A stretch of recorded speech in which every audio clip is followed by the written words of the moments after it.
Hi, I'm Kristen Pipkin, and I'm here in the Hart Auditorium where musical artist David Archuleta will be performing on Saturday at 7:30 p.m. Now, he will also be having a book signing for his new book, Chords of Strength, on Thursday at Deseret Book at 7 p.m.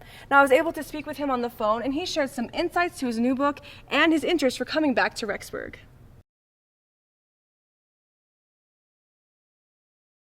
I was actually approached by the publishing company about it. And at first I was like, oh, I don't know. But then it's like, after thinking about it, and other people did encourage me to, do it because of the opportunity it was. And it's like, this is a chance for me to finally talk to people, like one-on-one almost, Yeah. and be able to let them know, hey, this is me, this is my story, my life, coming from, it isn't from like the news or anything like that. It's this is my story I'm giving to people. And, I get to talk, a lot of people, because people wonder why I am the way I am, I felt like, well, in order for people to know that, I have to let them know about my beliefs.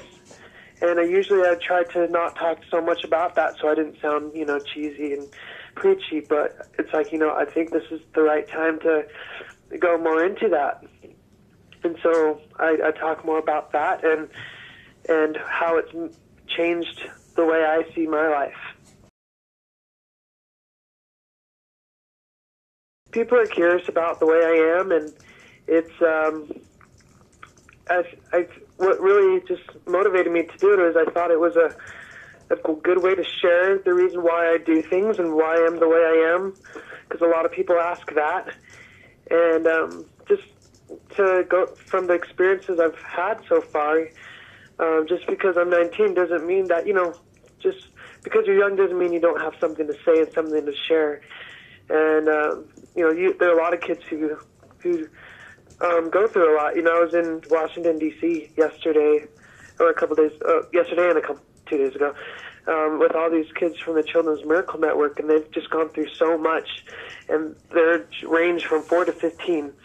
And it was cool just to see how good of an attitude they had, even through all the things that they went through. There was like a kid from each state, and they're like car accidents and cancer, leukemia, bone cancer, and just they're just tough kids. And it's like, man, they're such examples, not just for kids their own age, but for people older too. And I think, a lot of times people underestimate younger people and what they have to say.